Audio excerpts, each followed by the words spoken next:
Okay. Hello everyone, welcome to V technical. हम लोग discuss कर रहे थे जीपीएससी एई क्लास 2 के क्वेश्चंस। तो ऑलरेडी 200 क्वेश्चंस यानी 100 क्वेश्चंस डिस्कस कर चुके हैं टेक्निकल के। तो यानी 200 अप टू 200 क्वेश्चन नंबर तक हम लोग डिस्कस कर चुके थे प्रीवियस लेक्चर में। तो आज हम लोग 201 से स्टार्ट करेंगे और आज मैं सिर्फ 25 क्वेश्चन डिस्कस करने वाला हूँ, क्योंकि वीडियोस थोड़ा लंबे हो जा रहे हैं, एक एक घंटे के चले जा रहे हैं। तो नंबर ऑफ क्वेश्चंस हम थोड़े कम कर दे रहे हैं। Okay, so today will discuss only 25 questions. Let us start. Which of the instrument is needed for testing of fineness of cement? Fineness of cement measure करने के लिए कौन सा इंस्ट्रूमेंट यूज़ होता है? तो फाइननेस ऑफ सीमेंट मेजर करने के लिए दो इंस्ट्रूमेंट यूज होता है। दो मेथड से हम इसके फाइननेस निकालते हैं सीमेंट के। एक को कहते हैं sieve method, IS sieve method, sieve analysis method. Okay, तो इसमें 19 माइक्रोन का सिव यूज होता है, जो कि 9 नंबर का सिव होता है। तो उससे हम फाइननेस निकाल सकते हैं सीमेंट का। और दूसरा होता है एयर परमिबिलिटी मेथड। दूसरा होता है एयर परमिबिलिटी मेथड। सो इसके करेक्ट आंसर हो जाएंगे option number C, air permeability method. Le Chatelier method ये यूज होता है साउंडनेस मेजर करने के लिए। ओके, तो साउंडनेस मेजर करने के लिए ली चैटलियर एपरेटस यूज किया जाता है। स्लंप कौन? ये स्लंप मेजर करता है, यानी वर्केबिलिटी को देता है, वर्केबिलिटी को मेजर करता है स्लंप कौन। और जो विकेट नीडल है, इससे हम initial and final setting time measure करते हैं और कंसिस्टेंसी मेजर करते हैं, कंसिस्टेंसी ऑफ द सीमेंट की कंसिस्टेंसी को मेजर करते हैं विकेट एपरेटस से। सो ABD ये ऑप्शन नहीं होगा, करेक्ट आंसर हो जाएगा आपका option number C, air permittivity method. Question number 202, the factor of safety against sliding in the case of abutment subjected to various force should be greater than. ये हमेशा 2 से ज़्यादा होता है। ठीक है, तो जब भी सेफ्टी अगेंस्ट स्लाइडिंग लेंगे तो वो ग्रेटर देन 2 होता है ना, 2 से ज़्यादा लेते हैं as per code. Question number 203, the multiplying factor as applied to obtain the peak hourly demand in relation of the maximum daily demand. तो इस केस में हमें ये ध्यान रखना है कि किसके किसके लिए पूछ रहा है। तो मैक्सिमम डेली डिमांड के बारे में पूछ रहा है ना, कि peak hourly demand maximum daily demand के टर्म में कितने टाइम्स होगा। ओके, तो मैं आपको बताना चाहूँगा कि जो सबसे पहले मैक्सिमम डेली डिमांड होता है, मैक्सिमम डेली डिमांड वो होता है 1.8 times, 1.8 times the average daily demand, 1.8 times the average daily demand. और मैक्सिमम आवरली डिमांड जो होता है वो होता है 1.5 टाइम्स, 1.5 टाइम्स, या इसको डायरेक्ट मल्टीप्लाई कर दे रहा हूँ, 1.5 times maximum daily demand, 1.5 times maximum daily demand. और एक होता है maximum hourly demand is equal to, maximum hourly demand is equal to 2.7 times the 2.7 times the average daily demand, 2.7 times average daily demand. Okay, so मैं फिर से एक बार इसको read कर दे रहा हूँ कि मैक्सिमम डेली डिमांड अगर एवरेज डेली डिमांड के टर्म में पूछेंगे तो 1.8 टाइम्स होगा। मैक्सिमम आवरली डिमांड अगर मैक्सिमम डेली डिमांड के टर्म में पूछ रहा है तो 1.5 होगा। और मैक्सिमम आवरली डिमांड अगर एवरेज डेली डिमांड के टर्म में पूछ रहा है तो यहाँ पे 2.7 होता। तो इस केस में क्या पूछ रहा है कि मैक्सिमम डेली डिमांड, इसलिए ऑप्शन ए करेक्ट हो जाएगा। ओके, अगर ये एवरेज डेली डिमांड पूछता तो ऑप्शन डी करेक्ट होता।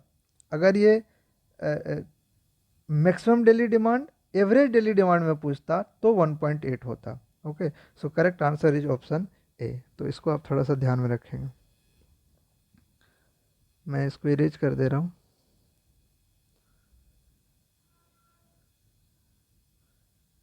Okay, now will go to question number 204। कॉन्सिड कोइंसिडेंट ड्राफ्ट, है ना।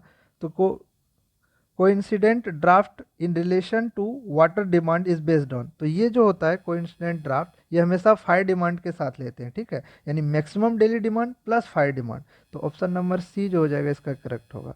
तो जहाँ पे आपको कोइंसिडेंट ड्राफ्ट दिखे तो मतलब वो maximum daily demand in addition to fire demand, है ना, उसके एडिशन में फायर डिमांड के केस में ही हमेशा कोइंसिडेंट ड्राफ्ट आता है, ठीक है। तो इसके करेक्ट आंसर हो जाएगा ऑप्शन नंबर सी।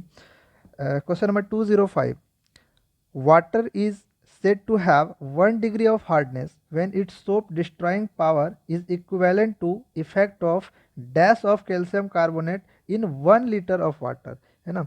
तो calcium carbonate in 1 litre of water, 1 litre water में कितने कैल्शियम कार्बोनेट होंगे, है ना, इफेक्ट होंगे उसके। तो इसके जो करेक्ट आंसर होता है 14.25 मिलीग्राम, है ना। ये आपको मेमोराइज करना है कि water is said to have 1 degree of hardness when soap destroy power is equivalent to 14.25 milligram of calcium carbonate in 1 litre of water. तो ये आपको ध्यान में रखना है। Hardness of water can be removed by boiling. Boiling से जो hardness remove होता है उसको कहते हैं टेम्परेरी हार्डनेस, और temporary hardness means calcium bicarbonate. Calcium bicarbonate is a temporary hardness जो सिर्फ बॉयल करने से खत्म हो जाता है, ठीक है। अगर वाटर को सिंपल आप बॉयल कर देते हैं तो उससे ये हट जाता है। Question number 207। A water having pH value is equal to 9 will have hydrogen ion concentration equal to, क्या कर रहा है, अगर pH वैल्यू 9 है तो हाइड्रोजन आयन कंसंट्रेशन क्या होता है। अब आपको पता है कि हाइड्रोजन आयन का कंसंट्रेशन जो है pH को क्या लिखते हैं, minus of log H plus. तो H प्लस हमको निकालना है तो माइनस को उस साइड लेके चले जाएंगे या दोनों साइड माइनस से मल्टीप्लाई कर देंगे तो log H plus is equal to -9 हो जाएगा। Okay, log H plus is equal to -9, तो मतलब H plus is equal to क्या, 10 टू द पावर -9। तो H प्लस मतलब हाइड्रोजन आयन कंसंट्रेशन, तो उसकी आंसर क्या हो जाएगी 10 to the power -9 moles per litre. Okay, so question number 208। The velocity of flow of water in sedimentation tank is about, ये होता है 1.5 to 0.3 centimetre per minute. Okay, 0.15 to 0.3 centimetre per minute, है ना। यहाँ mm में बोला है तो 150 टू 300 mm पर मिनट। तो ऑप्शन नंबर सी जो हो जाएगा इसका करेक्ट आंसर हो जाएगा। Now question number 209। Pick out the incorrect statement for rapid sand filter, है ना। क्या कर रहा है, रैपिड सैंड फिल्टर के लिए करेक्ट इनकरेक्ट स्टेटमेंट कौन सा है, ये 3 स्टेटमेंट। तो अपन पढ़ते हैं स्टेटमेंट को। The period of cleaning is usually 2 to 3 weeks. अब आपको पता है 2 to 3 वीक्स मतलब 1 महीने के आसपास हो गए। तो 1 से 3 मंथ होता है स्लो सैंड फिल्टर का। किसका होता है, स्लो सैंड फिल्टर का, रिपीट का नहीं होता है। तो ये तो गलत हो गए, स्टेटमेंट 1 इज इनकरेक्ट। स्टेटमेंट 2 है the effective size of sand particle. Sand particle का इफेक्टिव साइज क्या होता है, सैंड पार्टिकल का 0.35 से 0.35 से 0.6 के आसपास या 0.55 के आसपास इफेक्टिव साइज मतलब D10। तो D10 की वैल्यू 0.35 से 0.66 होता है रैपिड सेंड में। ओके, और अगर स्लो सेंड की बात करूँ मैं, सेम चीज़ कि D10 की वैल्यू स्लो सेंड फिल्टर में कितना होगा, तो वो होता है आपका 0.2 से 0.3। D10 की वैल्यू स्लो सैंड में 0.2 से 0.3, 0.2 से 0.3 mm के बीच में आपका स्लो सैंड के लिए होता है। लेकिन ये पूछा है रैपिड के लिए तो 0.35 से 0.66 ये करेक्ट ऑप्शन है। तीसरा है the maximum permitted loss of head. Loss of head जो है अगर 2.5 के आसपास होता है तो 2.5 के आसपास में लॉस ऑफ हेड जो है मतलब निगेटिव हेड 2.5 तक जैसे ही आता है तो हम क्लीनिंग स्टार्ट कर देते हैं। तो इसको 3 के आसपास हम लिमिट करके जाते, परमिट करके चलते हैं। जो कोड का है कि 3 मीटर तक अगर हेड लॉस हो रहा है तो वो परमिटेड है अप टू 3 मीटर तक, जबकि 2.5 के आसपास होता है हम क्लीनिंग करना स्टार्ट कर देते हैं। ओके, सो ऑप्शन 3, स्टेटमेंट 3 जो है वो भी करेक्ट माना जाएगा, इसलिए इसके करेक्ट आंसर जो हो जाएगा वो क्या हो जाएगा, ऑप्शन नंबर 1। क्योंकि ये क्या कह रहा है कि पिकअप द इनकरेक्ट स्टेटमेंट, तो एक जो है इनकरेक्ट है, इसलिए ऑप्शन ए जो होगा वो इसका करेक्ट आंसर होगा। नाउ क्वेश्चन नंबर 210, इसको देखते हैं। विच of the following chemical compound can be use for dechlorination, dechlorination के लिए कौन सा केमिकल यूज करते हैं, तो सल्फर डाइऑक्साइड है ना, या सोडियम थायोसल्फेट, ये सब सारी चीज़ें किस में यूज करते हैं डीक्लोरिनेशन के लिए। बाकी देखिए कार्बन डाइऑक्साइड ये तो होगा नहीं, ओके, ब्लीचिंग पाउडर ये तो है ही, ये तो क्लोरिनेशन के लिए यूज ही करते हैं ब्लीचिंग पाउडर, क्लोरामाइंस ये भी नहीं होगा, तो correct option is sulphur dioxide जो कि डिक्लोरिनेशन के लिए यूज होता है। विच of the following process of softening water में रिक्वायर्ड रिकार्बोनेशन, कौन सा सॉफ्टनिंग प्रोसेस है वाटर का जिसमें रिकार्बोनेशन का रिक्वायरमेंट होती है, तो रिकार्बोनेशन का रिक्वायर्ड किस में होता है, लाइम सोडा प्रोसेस में। सो correct option is option number A is correct, lime soda process में रिकार्बोनेशन की जरूरत होती है, रिक्वायरमेंट होती है ना। बाकी ये सारे सॉफ्टनिंग के प्रोसेस हैं, सोडियम कैटायन एक्सचेंज या demineralisation process, then hydrogen cation exchange process. Okay, तो इसका करेक्ट ऑप्शन क्या हो जाएगा, lime soda process which require recarbonation. ना क्वेश्चन नंबर 212 को देखते हैं।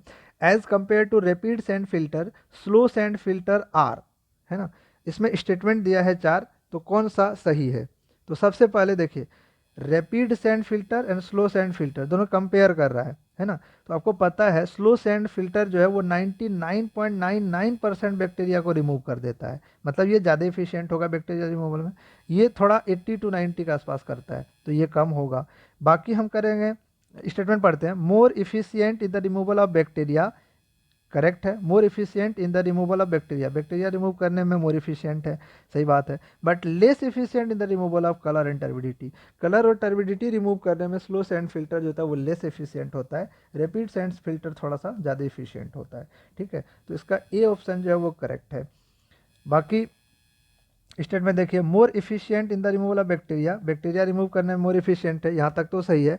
As well as in the removal of colour and turbidity, colour और टर्बिडिटी में भी इफिशियंट है, तो ये स्टेटमेंट उतना करेक्ट नहीं है अगर रैपिड सैंड की तुलना करें तो। यहाँ तुलना कर रहे हैं ना, रिमूव तो करता है कलर भी टर्बिडिटी, लेकिन रैपिड सैंड की तुलना में ये थोड़ा कम इफिशियंट है स्लो सैंड फिल्टर, तो ये गलत हो जाएगा। ऑप्शन सी है less efficient in removal of bacteria, ये एकदम गलत है, बैक्टीरिया तो 99.9% रिमूव होता है, तो लेस इफिशियंट रिमूव ये भी गलत हो जाएगा। Okay, so correct option is answer number option number A. Next question 213, grid iron system is best suited. अब आपको पता है ग्रिड आयरन सिस्टम जो है वो क्या होता है, वेल प्लान्ड सिटी के लिए होता है, सो option D is correct, option D जो है वो करेक्ट हो जाएगा, ऑप्शन डी जो है वो करेक्ट हो जाएगा।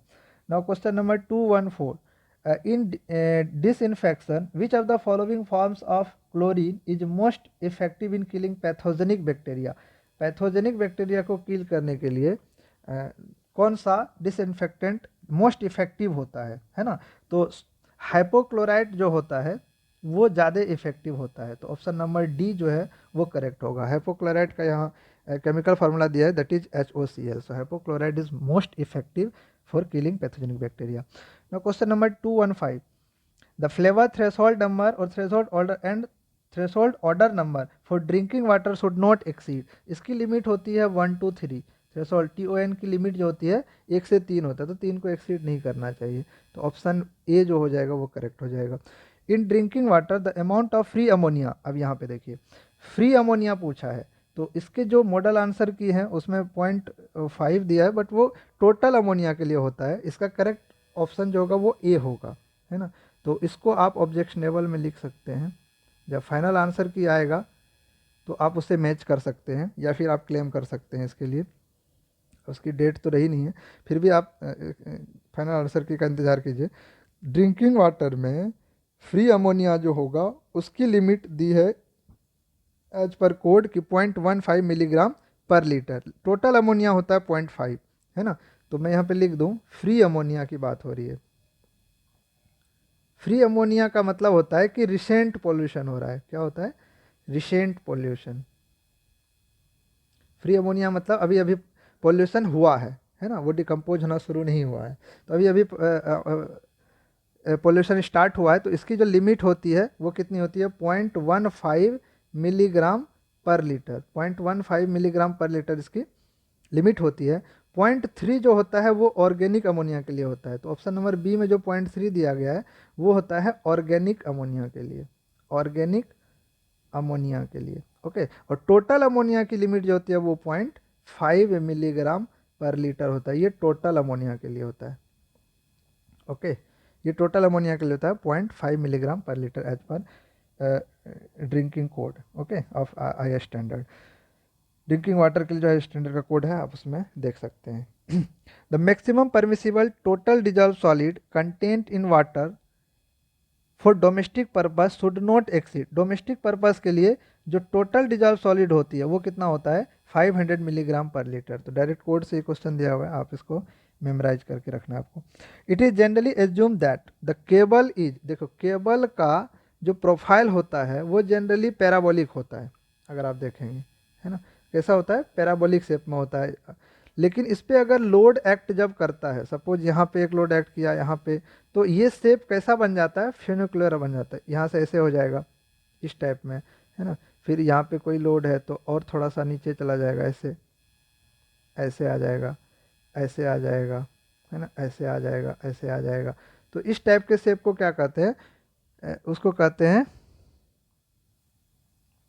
फ्यूनिकुलर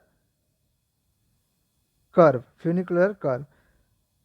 तो ये क्या है? अच्छा, अपन क्वेश्चन नंबर 218 को डिस्कस कर रहे हैं ना।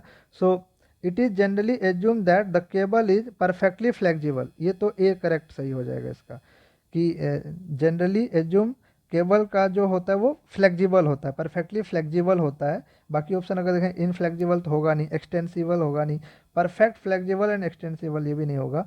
तो इनिशियली ये एज्यूम करके चलते हैं कि केबल जनरली जो होता है वो फ्लेक्सिबल होता है, परफेक्टली फ्लेक्सिबल होता है। लेकिन यहाँ मैं क्वेश्चन नंबर 219 की बातें कर रहा था कि the cable takes dash shape while in the resist of load. जब लोड को रेसिस्ट करेगा तो वो फेनिकुलर शेप में कन्वर्ट हो जाता है। वैसे इसका शेप क्या होता है? पैराबोलिक होता है ना। अगर यूडीएल एक्ट कर रहा है तो ये पैराबोलिक शेप में इस टाइप से बनता है। लेकिन अगर लोड आप कहीं कहीं पे एक्ट करेंगे तो ये शेप फेनिकुलर में कन्वर्ट हो जाता है। सो इसका करेक्ट आंसर क्या हो जाएगा? डी, कि the cable takes funicular curve shape while it resists the load. Okay. Now question number 220, 220 की तरफ देखते हैं कि the spring constant of helical compression spring does not depends on. किस पे डिपेंड नहीं करेगा? Spring constant does not depends on, किस पे डिपेंड नहीं करेगा? आपको पता है स्प्रिंग कांस्टेंट एल पे डिपेंड करता है ना, डायरेक्टली प्रोपोर्शनल टू एल। और एल जो होता है 2 पाई आर एन होता है, 2 pi R N, where N is the number of turns, R is the radius. Okay. और बाकी 2 पाई तो आपको पता ही है। तो ये नंबर ऑफ टर्न्स पे भी डिपेंड करेगा, तो यानी सी पे भी डिपेंड करेगा। सी ऑप्शन सही है। और रेडियस, वायर का जो डायमीटर है, सॉरी क्वाइल का जो डायमीटर है दैट इज रेडियस, है ना, डायमीटर डिवाइड बाय 2, यानी उसके डायमीटर पे भी डिपेंड करेगा। तो ए ऑप्शन भी सही है। इसके बाद क्या कह रहा है?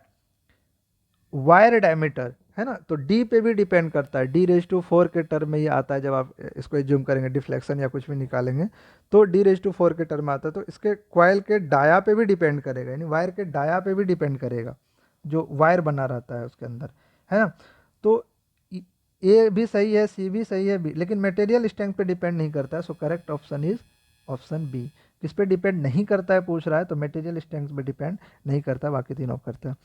When, question number 121, when there is a reduction in amplitude, when there is a reduction in amplitude over every cycle of vibration, then the body is said to have। तो बॉडी को क्या कहेंगे, है ना। तो देखिए, जब आपका एम्पलीट्यूड, मान लो यहाँ पे मैं दिखा रहा हूँ कि, एक मिनट, इसको ऐसे नहीं दिखा, है ना। अब मैं दिखा रहा हूँ कि जब वाइब्रेशन होती है तो सपोज करो इस तरह से एम्पलीट्यूड हो रहा है, फ्री वाइब्रेशन हो या फोर्स वाइब्रेशन हो, इस तरह से एम्पलीट्यूड का वो दिखेगा कि कैसे वेरी कर रहा है एम्पलीट्यूड अलोंग द लेंथ, है ना, कि इच साइकिल में, एक साइकिल में दूसरे साइकिल में, इस तरह से एम्पलीट्यूड आप दिखा सकते हैं उसके वेव फॉर्म में। तो ये क्या कह रहा है कि when there is a reduction in amplitude over every cycle, हर साइकिल में एम्पलीट्यूड में रिडक्शन हो रहा है ना, हर साइकिल के वाइब्रेशन में एम्पलीट्यूड जो है वो रिड्यूस होते जा रहा है, then the body is said to be, तब बॉडी को क्या कहेंगे। तो अगर आप कहीं पे डैम्पर लगा दीजिए किसी भी स्ट्रक्चर में या कहीं पे भी जहाँ वाइब्रेशन हो रहा है, तो डैम्पर क्या करता है, शॉक को एब्जॉर्ब करता है, मतलब उसकी एम्पलीट्यूड जो होता है वाइब्रेशन की वो धीरे धीरे रिड्यूस होते चला जाएगा। तो देखिए सपोज करो यहाँ से स्टार्ट हुआ, तो इस तरह से इस तरह से इस तरह से इस तरह से इस तरह से इस तरह से इस तरह धीरे धीरे धीरे धीरे वो रिड्यूस होकर जीरो हो जाएगा। तो ये किस केस में होता है, डैम्प्ड वाइब्रेशन के केस में, किस केस में, जब डैम्पर लगा देते हैं। तो इसका करेक्ट आंसर क्या हो जाएगा, डैम्प्ड, है ना, डैम्प्ड वाइब्रेशन क्या हो जाएगा, damped vibration. Now question number 222, which of the following is correct in respect of the influence line for the bending moment at 1/4 of the span from total from left support of a prismatic beam simply supported at ends। तो ये क्या कह रहा है कि कौन सा correct है, विच of the following is correct in respect of influence line, ILD में कौन सा करेक्ट है। तो आईएलडी जब देखिए ये क्या कह रहा है कि simply supported eight ends, ends पे सिंपली सपोर्टेड है, मतलब सिंपली सपोर्टेड बीम है ना, और 1/4 पे कहीं पे भी आपको बेंडिंग मोमेंट निकाला तो उसका एल क्या होगा। तो सपोज ये इसकी डिस्टेंस एल है और 1/4 मतलब L/4 पे हम निकाल रहे हैं, तो इसकी आई का स्टेप जो होगा वो स्टेप से होगा, है ना, मतलब क्या होगा, स्ट्रेट लाइन से कंबाइंड किया जाता है। और वैसे भी डिटर्मिनेट बीम का जो आई होता है वो लीनियर होता है ना, पैराबोलिक नहीं होता है। तो इसके करेक्ट आंसर क्या हो जाएंगे, पढ़ते हैं अपन। ऑप्शन ए में है it is compose of straight line only, तो ऑब्वियसली ये जो होगा इसका करेक्ट आंसर होगा, it is compose of straight line only. B में कह रहा है it is compose of curve line, नहीं, गलत है। It is compose of straight and curve, ये भी गलत है। इट इज पैराबोलिक, ये भी गलत है, डिटर्मिनेट का पैराबोलिक होता ही नहीं है। तो option A is correct. To draw I L D, question number 223 इसको देखते हैं। To draw qualitative ILD of indeterminate structure, which of the following concept is use. Indeterminate structure का जब ILD ड्रॉ करते हैं तो which of the following concept use, कौन सा कॉन्सेप्ट हम यूज करते हैं। तो ऑब्वियस सी बात है, यूनिट लोड मेथड तो होता नहीं है, कास्टिग्लियानोस फर्स्ट थ्योरम होता नहीं है, कानीज मेथड होता नहीं है, तो क्या होगा, म्यूलर बेस्लॉ प्रिंसिपल। तो म्यूलर बेस्लॉ प्रिंसिपल ही ILD के लिए यूज करता है, चाहे बीम डिटर्मिनेट हो या इनडिटर्मिनेट हो, किसी भी स्ट्रेस फंक्शन का ILD जब आप निकालते हैं तो that is from Muller Breslau principle. Okay, Kani's method ये स्टिफनेस मतलब डिस्प्लेसमेंट मेथड है, जिसमें रोटेशन कंसीडर करके हम सॉल्व करते हैं, एनालाइज करते हैं स्ट्रक्चर को। कास्टिग्लियानोज फर्स्ट और सेकंड थ्योरम जो कंपैटिबिलिटी इक्वेशन देता है हमें। यूनिट लोड मेथड ये फोर्स मेथड है, ठीक है, जिसमें कि कोई भी रिडंडेंट फाइंड करते तो रिडंडेंट को हटाते, वहाँ पे यूनिट लोड लगा लेते, उसके कारण एनालिसिस करते हैं। तो ये तीनों तो होगा नहीं, so correct answer is option C. The force in the member of simple truss may be analyse. अब ट्रस का एनालिसिस हम कैसे करते हैं, मेथड ऑफ जॉइंट से करते हैं, मेथड ऑफ सेक्शन से करते हो, ग्राफिकल मेथड से करते हैं। तो तीनों सही है, 1, 2 and 3 all are correct, so option D is correct answer.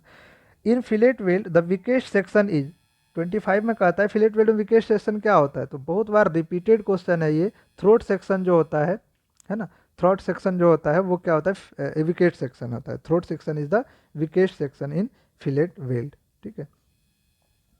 Question number 226, as the elastic limit reaches, so 25 तक हम लोग डिस्कस करेंगे, यहीं पे आज ख़त्म करते हैं। तो 26 से लेके आगे नेक्स्ट वीडियोस में आपको बताऊंगा। तो आप बताते जाइए कि हमारा डिस्कशन कैसा हो रहा है। अगर आपकी जो भी क्वेरीज़ है वो आप कमेंट में डाल सकते हैं कि कहीं पे कोई क्वेश्चन अगर मैं मेरे से गलत हो जा रहा है, मैं कुछ गलत कर रहा हूँ, तो you can comment in my on my channel. Okay, तो वीडियो को लाइक कीजिए, शेयर कीजिए। Okay, bye bye, take care.